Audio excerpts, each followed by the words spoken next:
আসসালামু আলাইকুম। আমি university of information technology and sciences UITS থেকে মাহমুদা সুলতানা রিমি বলছিলাম। তো আমি হচ্ছে মেইনলি গতকাল সন্ধ্যা 7টার সময় হচ্ছে কুর্মিটোলাতে আসি। তো এখানে এসে দেখলাম যে টোটাল হচ্ছে আপনার 15 জনের মতো অসুস্থ বা ইনজুর রুগী ছিল। তো এর মধ্যে অনেকের অবস্থায় অনেক খারাপ অবস্থায় ছিল। তো তার মধ্যে একটা ছেলে, তার আমি একটু তার ডিটেলসটা বলবো। সেটা হচ্ছে হ্যাঁ আচ্ছা, এখানে হচ্ছে সুমন মিয়া নামে একটা ছেলে। জাস্ট আমি ওর ডিটেলসটা বলবো, কারণ হচ্ছে ওর অবস্থাটা খুবই আশঙ্কাজনক। তো ছেলেটা হচ্ছে 20 তারিখ, আর স্থানটা হচ্ছে মাধবদী নরসিংদী। তো ওই ছেলেটা হচ্ছে একটা মাধবদী দাখিল মাদ্রাসা থেকে এইচএসসি পরীক্ষার্থী। তো বয়সটা হচ্ছে 21 বছর। 2025 সালে সে এইচএসসি পরীক্ষার্থী ছিলেন। তো তার হচ্ছে একটা গুলি, এটা হচ্ছে পিত্তথলি তার টোটালি কেটে ফেলা হয়েছে। আর হচ্ছে খাদ্যনালী এবং ক্ষুদ্রান্ত্র ছিদ্র হয়ে গেছে। তো তার টোটাল গুলির সংখ্যা ছিল একটি। আর তার অলরেডি 3টা অপারেশন হয়ে গেছে। আজকে দুপুরে আরেকটা অপারেশন হয়েছে। টোটাল হচ্ছে 4টা অপারেশন হয়েছে তার। তো তার অবস্থাটা খুবই মানে আশঙ্কাজনক। তাকে হয়তো এখানে ট্রিটমেন্টটা যদি পসিবল না হয়, জাস্ট আমার এখানে প্রত্যেকটা মিডিয়া চ্যানেল আছে, এই জন্য আমার এটা বলা, তাকে হয়তো বাহিরে ট্রিটমেন্টের জন্য একটা ব্যবস্থা যদি করে দেওয়া হয়, তাহলে হয়তো ছেলেটা আমাদের মাঝে হয়তো থাকলেও থাকতে পারে। এখন বাকিটা আল্লাহর ভরসা।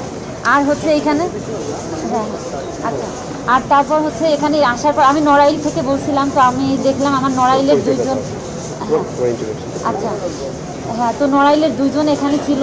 তো টোটাল এই 16 জনের ইনভেস্টিগেশনটা আমি গতকাল রাত মানে 7টা থেকে সন্ধ্যা 7টা থেকে হচ্ছে রাত 11:30 পর্যন্ত এটা আমি টোটাল ইনফরমেশনটা এখানে নেওয়া হয়েছে। টোটাল 15 জনের লিস্টটা এখানে করা হয়েছিল। তো এই তো তারপরে হচ্ছে বাসায় যাওয়ার পর আমি জাস্ট অল্প একটু ফান্ডিং করে দেন এখানে মানে আর্থিক অবস্থা এনাদের সবার ওভাবে মানে ওভাবে ছিল না। তো যাই হোক, 15 জনের জন্য আমরা কিছু কিছু করে ফান্ডিং করে তো আমরা আজকে এটা দেওয়ার ব্যবস্থা করছি। তো আমাদের অলরেডি দেওয়া হয়ে গেছে। এটা আমার বক্তব্য এতটুকু ছিল। আসসালামু আলাইকুম, আমি ইউআইইউ থেকে আসছি। আমরা গতকাল রাতে ফাইন্যান্স করেছিলাম হাসপাতালে যারা রোগী ভর্তি আছে তাদের জন্য। হাসপাতাল থেকে যদিও 100% ট্রিটমেন্টের ব্যবস্থা করছে ফ্রি, বাট হচ্ছে কন্ডিশন হচ্ছে অনেকেই এখানে গরিব আছে, মানুষ আছে যাদের আর্থিক অবস্থা খুবই খারাপ, এবং অনেকেই আছে যাদের আর্নিং সোর্সটা বন্ধ হয়ে গেছে, কারণ তারা নিজেরা হচ্ছে আর্ন করতো, বাট হাসপাতাল থাকার কারণে তাদের পরিবার এখন পুরো বিধ্বস্ত, তাদের পারিবারিক যে আর্নিংটা এটা অফ হয়ে গেছে।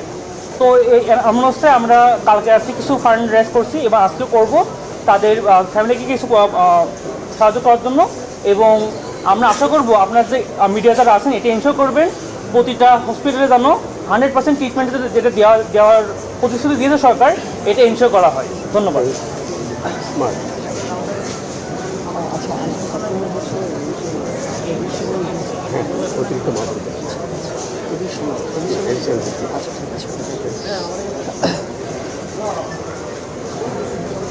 আচ্ছা, আসসালামু আলাইকুম।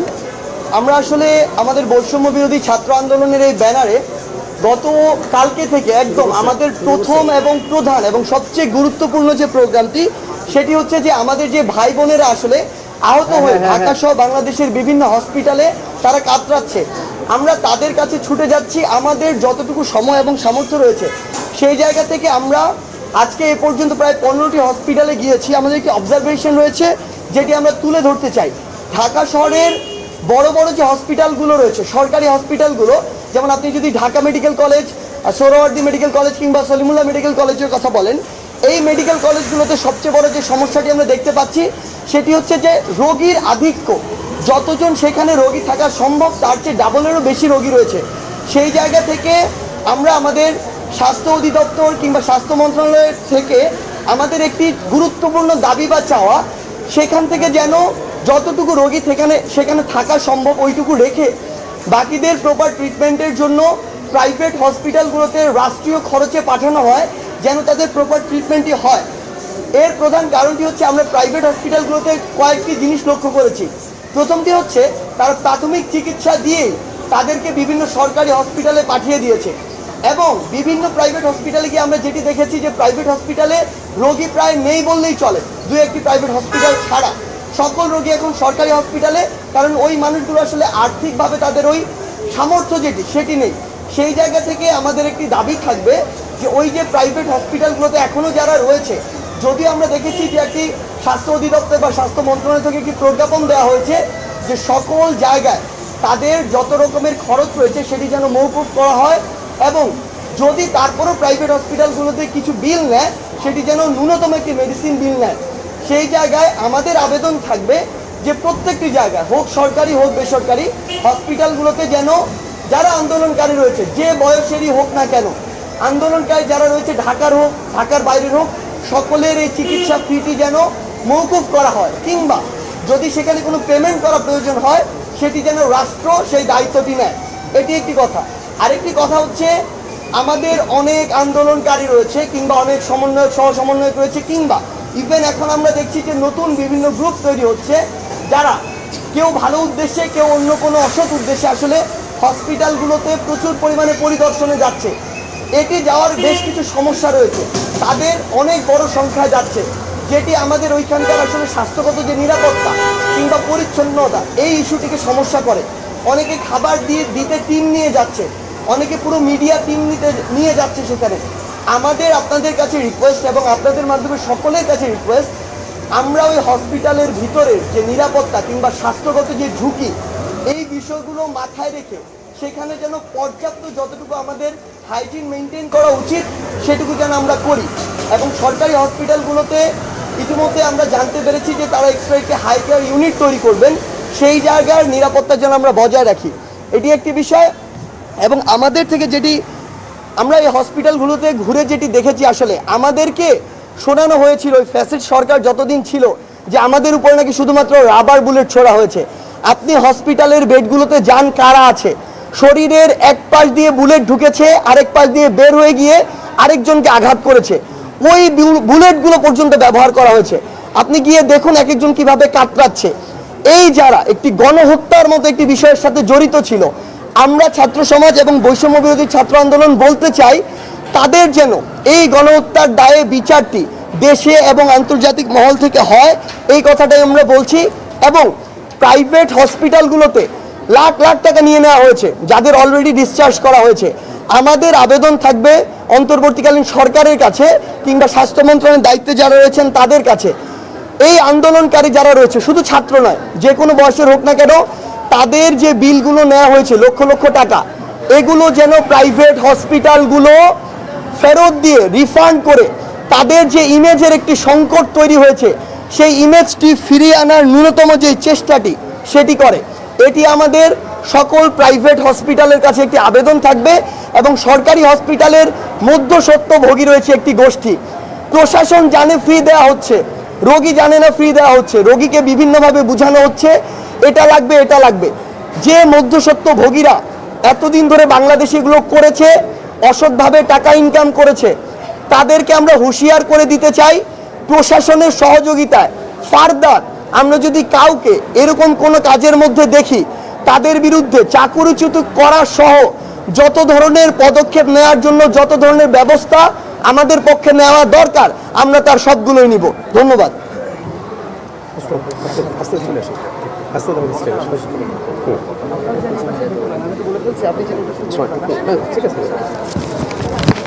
আচ্ছা, আপনারা গত 16 বছর ধরে উন্নয়নের অনেক গল্প শুনেছেন, কিন্তু আমরা আজকে যখন গতকাল থেকে মূলত হচ্ছে ঢাকার বিভিন্ন যে হসপিটালগুলো রয়েছে আমরা সেই হসপিটালগুলো পরিদর্শন করেছি।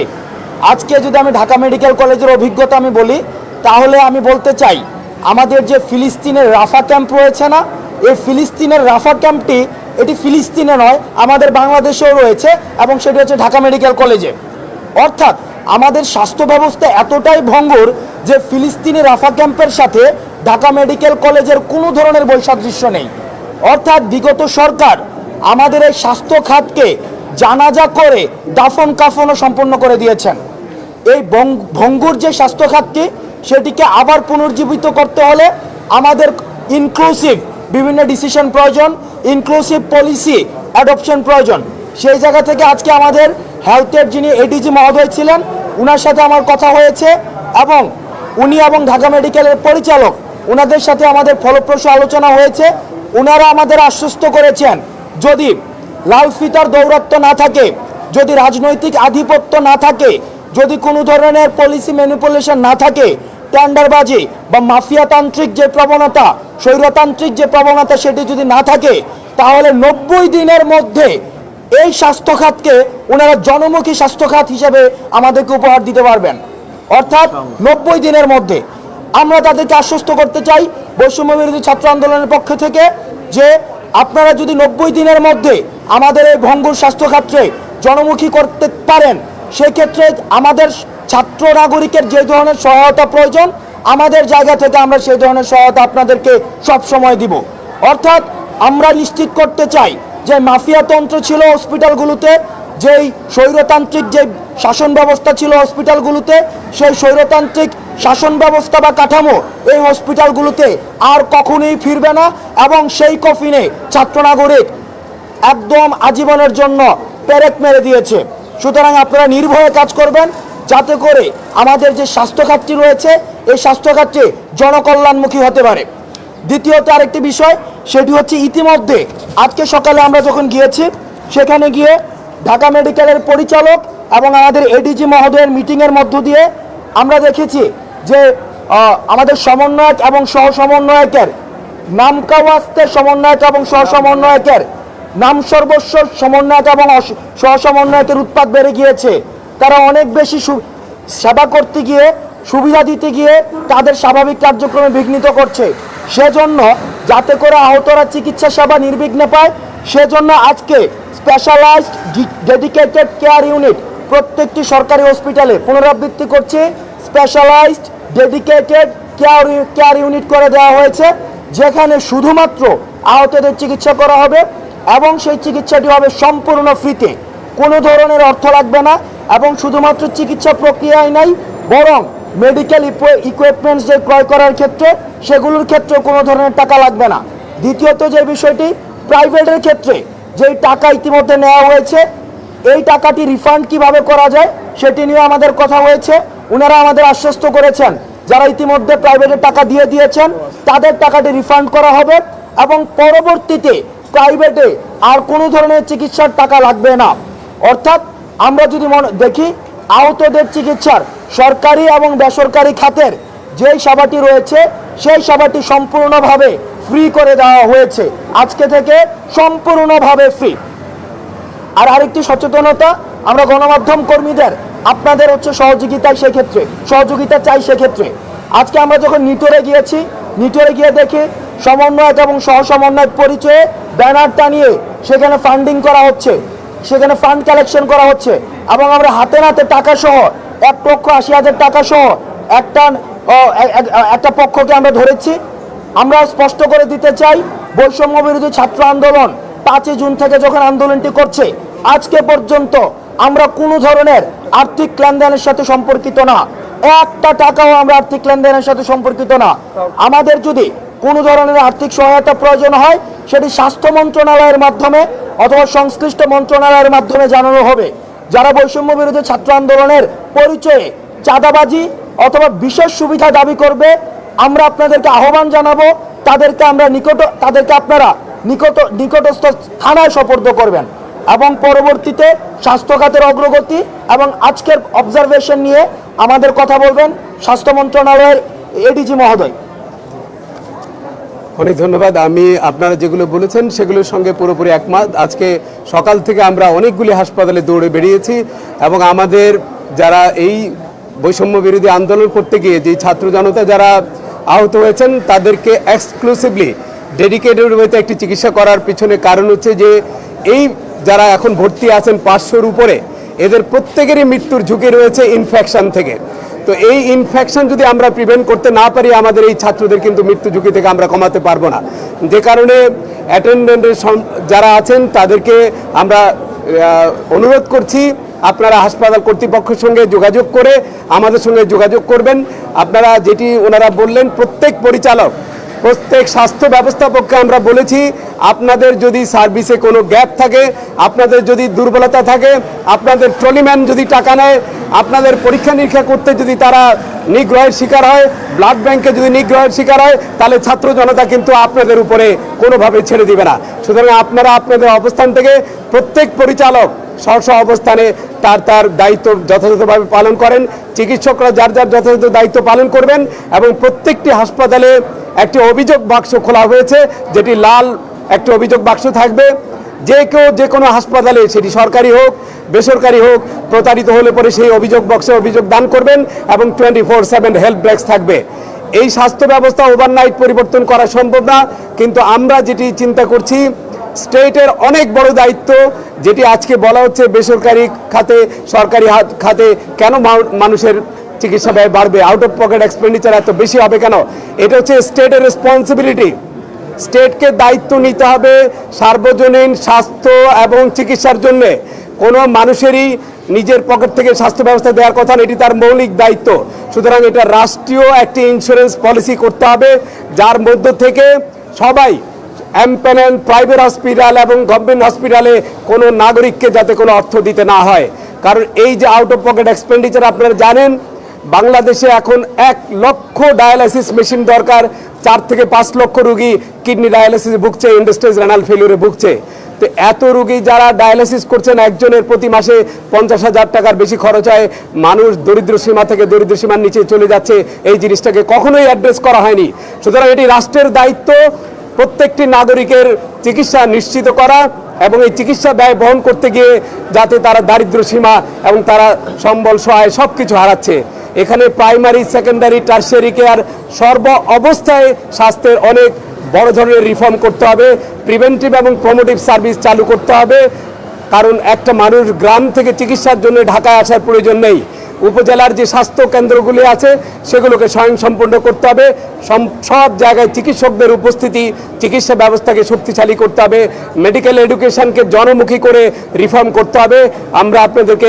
আমরা যেই সাহস আজকে পাচ্ছি, ছাত্র জনতার যেই আত্মত্যাগের মধ্যে দিয়ে আজকে আমাদের কাজ করবার একটি সুবর্ণ সুযোগ হয়েছে। এই সুযোগটি যদি অবারিত থাকে, বাংলাদেশের স্বাস্থ্য ব্যবস্থা পরিবর্তন শুধু সময়ের দাবি। আমরা বিশ্বাস করি এখানে একটি বৈষম্যমূলক স্বাস্থ্য ব্যবস্থা তৈরি হবে। যার অর্থ আছে সে চিকিৎসা পাবে, যার অর্থ নাই সে চিকিৎসা পাবে না। এই ধরনের বৈষম্য এখানে চলতে পারে না। যাদের অর্থবিত্ত আছে তাদের হাঁচি কাশি লাগলে আপনারা সিঙ্গাপুরে চিকিৎসা করেন, আমরা সেই স্বাস্থ্য ব্যবস্থা দেখতে চাই না। এখানে রাষ্ট্রপতি, প্রধানমন্ত্রী থেকে উপদেষ্টা সবাই বাংলাদেশে চিকিৎসা করতে হবে এবং সেই ব্যবস্থায় এই দেশের জনগণ চায়। আমি বিশ্বাস করি আজকে যারা আছেন তাদের এই আন্দোলন এবং তাদের যে আত্মত্যাগ, অনেকেই মৃত্যুবরণ করেছেন, তাদেরকে আমরা ফিরিয়ে আনতে পারবো না। অনেকে বিভিন্ন হাসপাতালে অসুস্থ আছেন, তাদের প্রতি প্রকৃত শ্রদ্ধা জ্ঞাপন করা হবে যদি বৈষম্যমূলক একটি স্বাস্থ্য ব্যবস্থা করা হয়, অথবা আমাদের যেটি ওনারা বললেন বৈষম্যহীন স্বাস্থ্য ব্যবস্থা করতে না পারলে যতজন আত্মত্যাগ করেছেন তাদের আত্মত্যাগের কাছে কিন্তু আমরা ঋণী থেকে যাব। এবং আমি সার্জিল সাহেব এবং আমাদের হাসনাত যেটা বললেন তার সঙ্গে সম্পূর্ণ একমত। এই যে আজকে একটি আপনারা নতুন ভবিষ্যৎ দেখার চিন্তা করছেন, এটিকে নস্যাৎ করার জন্যে কোনো হাসপাতালে যাতে কোনো অব্যবস্থা না থাকে, আমরা প্রত্যেকটি হাসপাতালে যাব। আজকে ঢাকার প্রায় সবগুলি সরকারি হাসপাতালে গিয়েছি, কালকে আমরা বেসরকারি হাসপাতালে যাব। এরপর ঢাকার বাইরে যত হাসপাতাল আছে, চিটাগং, রাজশাহী, সিলেট, ময়মনসিংহ, সমস্ত বিভাগীয় হাসপাতালে আমরা একে একে যাব। এবং আমি এটিও পরিষ্কার করে দিই, আমাদের যদি কোনো health manager, director, doctor, nurses অথবা কর্মচারী আপনারা যদি দায়িত্ব পালন না করেন, মধ্যস্বত্বভোগীর কাছে আপনারা শরণাপন্ন হন, কোনো সরকারি হাসপাতালে যদি বাইরের থেকে কোনো পরীক্ষা নিরীক্ষা করা হয় অথবা কোনো রুগীকে বাইরের থেকে মেডিসিন কিনতে দেওয়া হয়, ছাত্র জনতা আপনাদেরকে ছাড়বে না। সুতরাং এই হুঁশিয়ারি অত্যন্ত স্পষ্টভাবে দিয়ে যাচ্ছি, আমরা জিরো টলারেন্স পলিসি অ্যাডপ্ট করব। এই রকম অনিয়ম করার জন্য আপনারা নিগৃহীত হলে সেই দায়িত্ব আপনাদেরই নিতে হবে। সুতরাং দায়িত্বহীন ভাষায় বলতে চাই, স্বাস্থ্যের পরিবর্তন আসন্ন, আপনারা সবাই যদি আমাদের সঙ্গে থাকেন, এই পরিবর্তন শুধুমাত্র অল্প সময়ের বিষয়। আপনাদের সবাইকে অনেক ধন্যবাদ আজকে এখানে উপস্থিত হবার জন্য।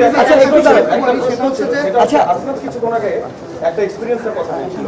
এই এক্সপিরিয়েন্স আমরা গত মোটামুটি 15-16 বছর ধরে আমরা এই বিচার এক্সপিরিয়েন্স দেখছি। ওরা আজকে দেখলো এবং ওরাও হয়তোবা আলাদা করে বিভিন্ন সময় এগুলো দেখেছে। আপনাদেরকে কোট করে একটা কথা বলছিল, সেটা হচ্ছে যে কিছু সমস্যার সমাধান হয়ে গেলে 1 সপ্তাহের মধ্যে পুরো সারা বাজার চেঞ্জ হয়ে যাবে। ওই সমস্যাগুলো কি, সেগুলো আপনারা কিভাবে এতদিন ডিল করতে পেরেছেন, এবং এখন যে আপনি এতটা কনফিডেন্টলি বলছেন, এই কনফিডেন্সের জায়গাটা কোথা থেকে আসছে, এবং আমরা এই কনফিডেন্সটা নেক্সট 6 মান্থস এন্ড 1 ইয়ারের মধ্যে এই কনফিডেন্সটা থাকবে কি?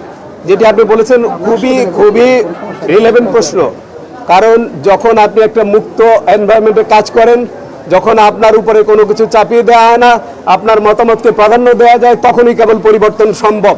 গত 4 বছর ধরে আমরা বলেছি ন্যাশনাল হেলথ ইন্স্যুরেন্স করতে হবে, গত 4 বছর ধরে বলেছি আমরা ন্যাশনাল হেলথ অথরিটি করতে হবে, স্বাস্থ্য ইন্ডিপেন্ডেন্ট কমিশন করতে হবে, স্ট্র্যাটেজিক পারচেজ করতে হবে, যন্ত্রপাতি না কিনে সার্ভিস কিনতে হবে। একটা এমআরআই মেশিনের দাম 10 কোটি টাকা হলে সেটা 18 কোটি টাকায় কিনে 1 বছর পরে নষ্ট হয়ে যায়। সে এমআরআই খরচ পড়ে একটা 18 থেকে 20,000 টাকা। আমি তো প্রাইভেট থেকে 5,000 টাকায় কিনতে পারি। অনেক ধরনের স্ট্র্যাটেজিক বিষয় ছিল, সেগুলো এখন আমরা মনে করি যে এখন উপযুক্ত পরিবেশে এসছে। স্বাস্থ্যের রিফর্ম শুধুমাত্র আন্তরিকতা, এবং যে যেখানে আছেন, আমি একটা কথা পরিষ্কার বলি, আপনারা যার যার জায়গায় সিনসিয়ারলি কাজ করেন, পরিবর্তন আসবেই। এখানে ভয় পাওয়ার কিছু নেই, কারণ বিগত 17 বছর আপনাদেরকে এই সিস্টেমের মধ্যে দিয়ে আসতে হয়েছে। এখন আপনারা ভয়ে ভীত না হয়ে যার যার জায়গায় আপনাদের দায়িত্বগুলি পালন করেন, পরিবর্তন নিশ্চয়ই আসবে। জি, শুভ।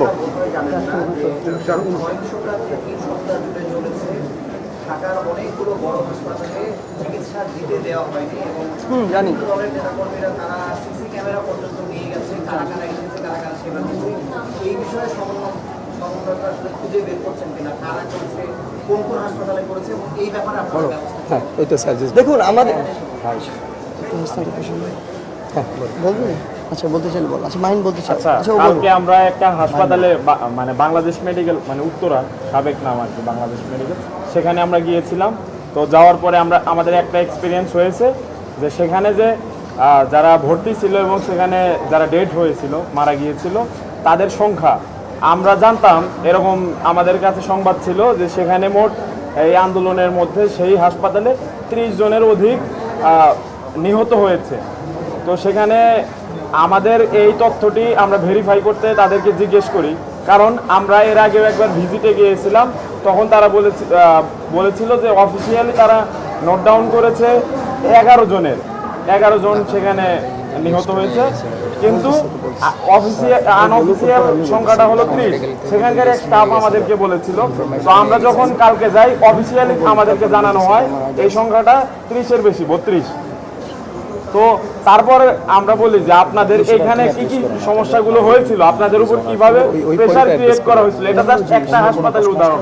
ঢাকা মেডিকেল থেকে শুরু করে প্রত্যেকটা হাসপাতালে এই ধরনের উদাহরণ আছে, এবং আপনারা যারা সাংবাদিক ভাইরা আছেন তারা চাইলে অনুসন্ধান করতে পারেন, এবং সেখানকার যে দায়িত্বপ্রাপ্ত ডাক্তার আছে তাদের কাছ থেকে আপনারা শুনতে পারেন। সেখানে রাষ্ট্রীয় যে গোয়েন্দা সংস্থা এবং রাষ্ট্রীয় গোয়েন্দা সংস্থা থেকে বিভিন্ন দলীয় যে ক্যাডার বাহিনী, ছাত্রলীগ, যুবলীগ সহ, তারা কিন্তু গিয়ে ডাক্তারকে রীতিমতো জিম্মি করেছে। জিম্মি করে সেখানকার যে তথ্যগুলো, সেখানে কতজন মারা গেল, সেখানে কতজন আহত ভর্তি হলো, প্রত্যেকটা জায়গায় প্রেসারাইজ করেছে এবং তথ্যগুলো তারা লোপাট করেছে। এমনকি সিসিটিভি আমাদের পক্ষ থেকে পদক্ষেপ, আপনাদের বিভিন্ন হাসপাতালে যতগুলো ডকুমেন্ট আছে এই মুহূর্তে আছে, সেটা লিখিত হোক বা অলিখিত কিংবা যে শেষ করে আমি বলতেছি, সেগুলো ফুটেজ আকারে থাক, আপনারা সেগুলো সংরক্ষণ করবেন, কারণ আমাদের রাষ্ট্র থেকে সেটার প্রপার ডকুমেন্টেশন হবে। আচ্ছা এই জায়গাটাতে আমি অ্যাড করি। অ্যাকচুয়ালি আমরা গতকালকে বিভিন্ন হসপিটালে গিয়েছি, যে হসপিটালগুলোতে আমরা গিয়েছি, ওখানে আমরা একটা ব্যবস্থা আপনি পরে আসছেন। আচ্ছা আচ্ছা আপনার ওইটার বিষয়ে বলি। আমরা গতকালকে থেকে যে হসপিটালগুলোতে গিয়েছি, সেই হসপিটালগুলোতে তারা আমাদেরকে একটা সিঙ্গেল রুমে ডেকে নিয়ে সাহস করে এখন এই কথা বলছে, আমাদের রেজিস্টার খাতা নিয়ে যাওয়া হয়েছে, সিসিটিভি ফুটেজ নিয়ে যাওয়া হয়েছে, আমাদের এখানে যা সংখ্যা রয়েছে তার চেয়ে 3 থেকে 4 গুণ বেশি সংখ্যায় মানুষ আসলে মারা গিয়েছে, শহীদ হয়েছেন। আমাদের জায়গা থেকে স্পষ্ট কথা, আমরা যতটুকু জানি যে বাংলাদেশের বা বিভিন্ন দেশের যে নিরাপত্তা সংস্থাগুলো রয়েছে, এজেন্সিগুলো রয়েছে, তারা এই ইনফরমেশনগুলো কোনো একটি সরকারকে হোক, সরকারের নির্দেশে সেগুলো সেভ করে রাখেন সরকারকে বাঁচানোর জন্য, কিন্তু তারা এই ইনফরমেশনগুলো নষ্ট করে ফেলেন না। এই রেকর্ডগুলো তাদের কাছে সবসময় থেকে যায়। আমরা অন্তর্বর্তীকালীন সরকারকে আমাদের জায়গা থেকে আজকের মধ্যে দেখা করে স্পষ্ট করে চাপ দিয়ে এটি বলবো, ওই প্রত্যেকটি ইনফরমেশন কালেক্ট করে যেন প্রকাশ করা হয়, কারণ আলটিমেটলি আমরা স্টিল এখন জানি না যে আমাদের কতজন ভাই শহীদ হয়েছেন। সেই জায়গা থেকে মাহিন যেটি বললো যে এগুলোর প্রত্যেকটির প্রপার ডকুমেন্টেশন করার জন্য যাদের সহযোগিতা লাগবে আমরা তাদেরকে ইনক্লুড করব। যদি কেউ সহযোগিতা করতে আগ্রহী না হয় তাহলে তার ফল অবশ্যই তাকে ভোগ করতে হবে। হ্যাঁ বলো।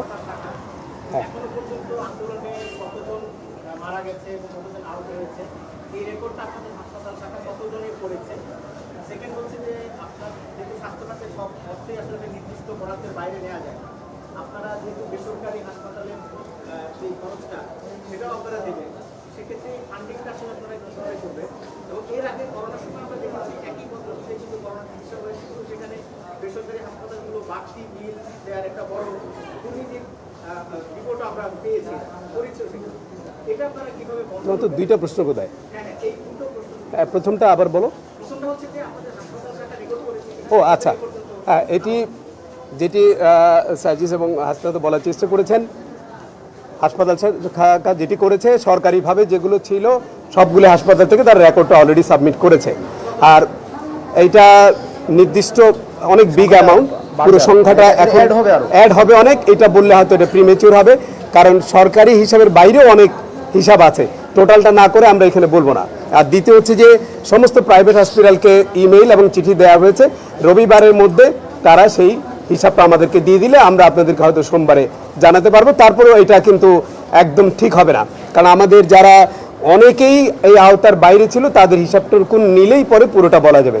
আর দ্বিতীয় কথা আপনি যেটা বললেন বেসরকারি হাসপাতালের, এখানে দেখেন ন্যাশনাল যখন ক্রাইসিস হয় বা জাতির জন্য যারা জীবন উৎসর্গ করে, বেসরকারি হাসপাতাল তো সারা বছরই ব্যবসা করেন, এই সময়টুকুতে তারা উদারতা দেখাবেন, এটাই আমরা এক্সপেক্ট করি। আমরা কাউকে জোর করব না, কিন্তু ইতিমধ্যেই শতপ্রণোদিত হয়ে ওনারাই কিন্তু বিল রাখছেন না। সুতরাং এই জিনিসটা যাতে সবাই অ্যাডপ্ট করেন সেটি আমরা চাই। আমি কিন্তু কোনো বেসরকারি হাসপাতালকে জোর করছি না, এর মধ্যেই তারা অনেকেই কিন্তু তারা মানবিক বা এই পরিস্থিতি চিন্তা করে যারা আজকে ধরেন জীবন বিসর্জন দিয়েছেন বা আত্মত্যাগ করেছেন, তাদের তো চাওয়া পাওয়ার কিছু নাই, তারা তো চলেই গেছেন। সুতরাং এই জায়গাটায় মহানুভবতার পরিচয় দিয়েছেন অনেকে, বাকিরাও দিবেন বলে আমরা বিশ্বাস করি।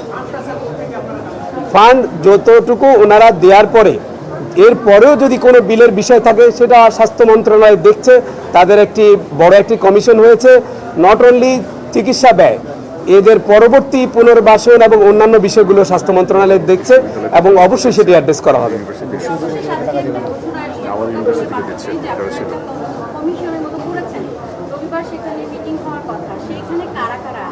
রবিবারে যে মিটিংটা হবে সেটি আন্তঃ মন্ত্রণালয় অনেক বড় একটি মিটিং, সেখানে অর্থ মন্ত্রণালয়ের প্রতিনিধি আছে, স্বাস্থ্য মন্ত্রণালয়ের প্রতিনিধি আছেন, অধিদপ্তরের প্রতিনিধি আছে, পরিকল্পনা থেকে শুরু করে আমাদের অন্যান্য যারা আগে এই সমস্ত বিষয় নিয়ে চিন্তা করেছেন, অনেক বড় একটা কমিটি আছে। সেই কমিটি কালকে সকালে রবিবারে বসবে, এই সমস্ত বিষয়ে কীভাবে তাদেরকে সহায়তা করা যায় এই বিষয়টা তিনি কালকে বলবেন। 12 থেকে 13 সদস্য বিশিষ্ট এটি একজন স্বাস্থ্য সেবা বিভাগ থেকে, মন্ত্রী পরিষদ বিভাগ থেকে শুরু করে সব বিভাগেই আছে। ওখানে সদস্য সচিব বোধহয় স্বাস্থ্য মন্ত্রণালয়ের একজন যুগ্ম সচিবকে করা হয়েছে। সেই কমিটিতে স্বাস্থ্য অধিদপ্তর হিসেবে প্রতিনিধি হিসেবে আমিও রয়েছি ওখানে। আচ্ছা, একটা লাস্ট পয়েন্ট শুধু অ্যাড করি, মানে আমরা আমাদের জায়গা থেকে স্বাস্থ্য খাত নিয়ে যে সমালোচনাগুলো করার, যেগুলো আমরা নিজের চোখে দেখেছি সেগুলো বলেছি, বাট আমরা রোগীদের থেকে পজিটিভ কিছু রিভিউ পেয়েছি। এর মধ্যে 2টি হাসপাতালের নাম না বললেই নয়, একটি হচ্ছে উত্তরার কুয়েত মৈত্রী হসপিটাল এবং আরেকটি হচ্ছে কুর্মিটোলা জেনারেল হসপিটাল।